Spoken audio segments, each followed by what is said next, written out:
پڑھنے لگا ہوں، ذرا غور فرمائیے۔ حضرت عمر فاروق رضی اللہ تعالیٰ عنہ فرماتے میں بھی کھڑا تھا، محبوب کریم علیہ السلام کی بارگاہ میں کچھ اور صحابہ بھی کھڑے تھے۔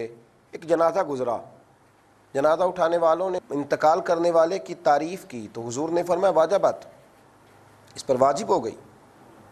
تھوڑی دیر کے بعد پھر ایک جنازہ گزرا تو لوگوں نے کہا بڑا برا آدمی تھا، یہ جو انتقال کر گیا ہے یہ شریر تھا، یہ لوگوں کو تکلیف دیتا تھا، بد اخلاق تھا، بوجھ بنتا تھا لوگوں پر۔ حضور نے فرمایا واجب ہو گئی۔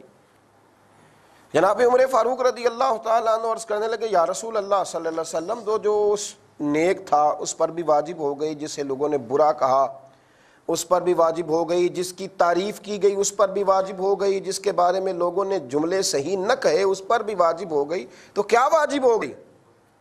تو نبی کریم علیہ الصلوۃ والسلام نے فرمایا جسے تم لوگوں نے اچھا کہا تو اس کے لیے میں نے کہہ دیا کہ اس پر جنت واجب ہو گئی، اور جس کو جنازہ اٹھانے والوں نے برا کہا میں نے کہہ دیا کہ اس پر جہنم واجب ہو گئی۔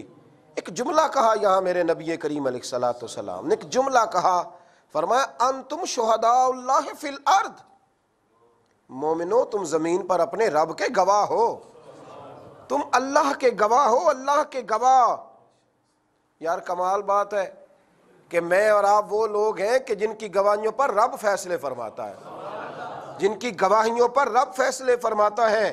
قرآن مجید کا دوسرا پارہ کھول کر کے دیکھیے گا، صبح قیامت اللہ نبی کریم علیہ السلام کی امت کی گواہیاں پچھلی امت کے حق میں قبول فرمائے گا۔ مومن ہو اور یہ اپنا معیار نہ جانے، اسے خبر ہی نہ ہو کہ میرا مقام کیا ہے۔ انتم شہداء اللہ فی الارض، فرمایا تم زمین پر اللہ کے گواہ ہو، تم گواہ ہو